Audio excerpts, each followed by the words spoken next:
Lohan. She is seen in the hospital after a night of partying with her friends Paris and Nicole.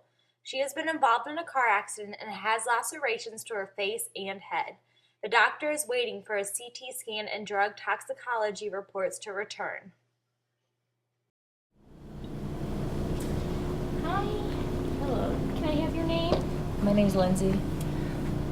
Oh my gosh, you're Lindsay Lohan. I'm such a fan. What happened? Me and Paris and Nicole were out last night. We had a car accident and I hit my head. It's really sore. Oh, okay. Well, we're going to draw a few labs and we'll give you a whole workup and we'll see what's going on with you. Is there anything I can do for you right now? Not right now. I am such a huge fan. Thank you. We love your movies. Are you doing anything lately? I can't discuss it right now. Oh, okay. All right, well, I'll be back to check on you in a little bit, okay?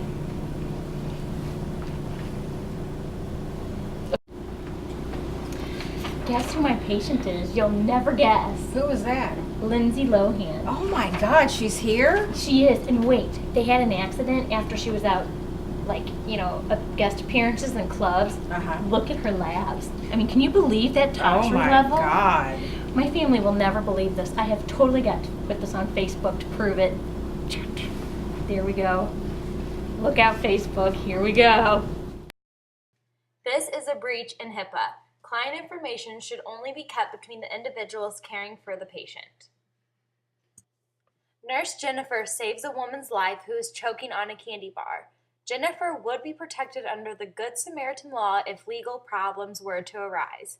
But she did one thing wrong. Can you spot what it is?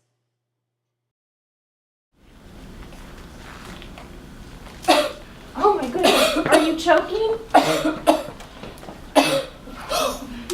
Oh my God. Oh my God. Are you Thank okay? you so much. I am fine. What can I do? Can I buy you lunch today? Ooh, that sounds good. I haven't had lunch. Let's Okay. go. All right. Let's go. With the Good Samaritan law, you are not able to take payment of any kind for the service or life-saving measures provided. Nurse Jennifer agreed for the citizen to buy her lunch. Meet Mrs. Johnson. She is recovering from surgery and is in extreme pain.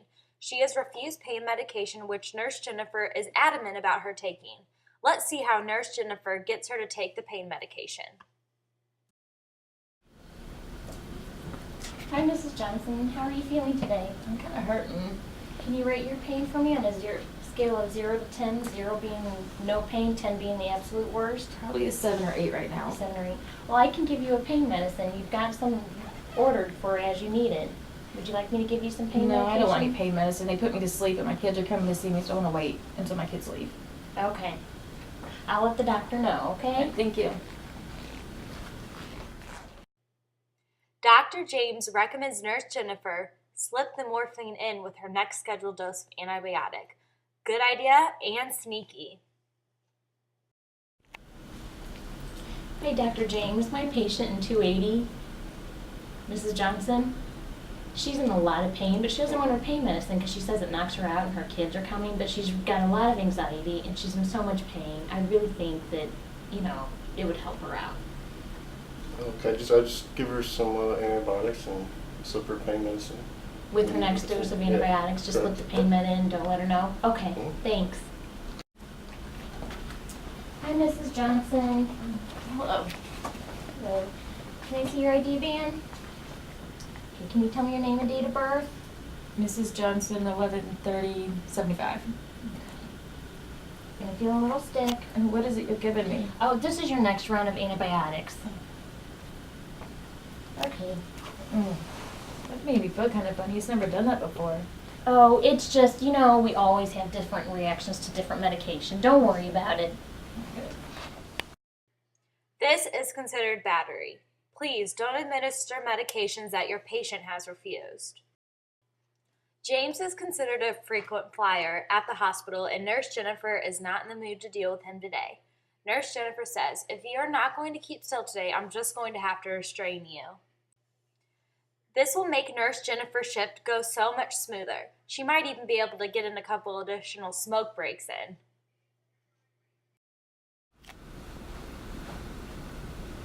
Hi, Mr. James. I'm Jennifer, and I'm going to start your IV now. I don't think I want an IV today. Would you just What are you doing? Mr. James, if you don't lay still, I'm going to have to restrain you.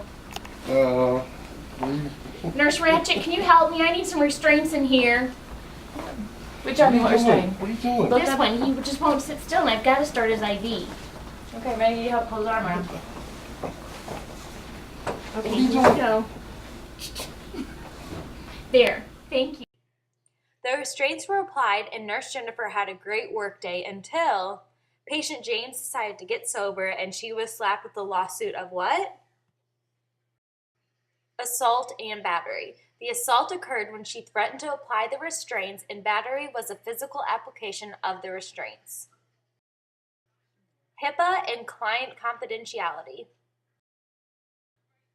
Two nurses decide to have a conversation about a patient who has been reported to have sexually transmitted diseases in front of another patient, Miss Kravitz. You can bet this will get back to the patient.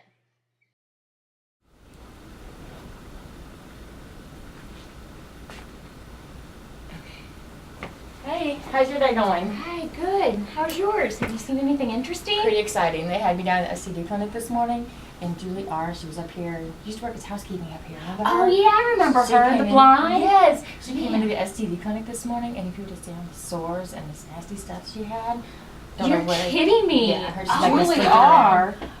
She's my neighbor. I find that very hard to believe, and I don't really think you nurses should be talking about her in front of me. Oops. End of life. The nurse is admitting a 45-year-old client who's in the advanced stages of cancer. The client tells the nurse that he does not want any resuscitation if his heart or breathing should stop. What is the best nursing action? 1. Advise the client that he must have a notarized advance directive or the physician cannot recognize his request. 2. Ask the client whether he has discussed his decision regarding no resuscitation with his admitting physician. 3. Document the request in the client's chart. Notify the client's family for the need to prepare an advance directive. Or 4. Ask the client to designate someone to assist him in making these choices and carrying them out in a case he is not competent. And the answer is 2. You would ask the client whether he has discussed his decision regarding no resuscitation with his admitting physician. And the rationale is because in order for a DNR and any actions the nurse should take if the client requires CPR must be written by the physician on the client's chart. Excuse me, are you the nurse manager? I am. How may I help you? Well, I've been having some problems. My mom, she's in room 103, and she's been very sick while she's been here. And every time she puts her call light on, the nurse never comes in and answers her call light, and when I go to find him, I can never find him. What room did you say she was in? 103? She's in 103. And earlier today when I went downstairs to go to the cafeteria to get something to drink, I saw him dancing in the lobby. I think he should have been up on the floor taking care of my mother. That's so unusual because your nurse is Trent Smith, and he's usually not like that. He's usually really, really on top of things. Well, I just wanted to show you. I have it on video. I taped him. Oh my goodness, can you show me?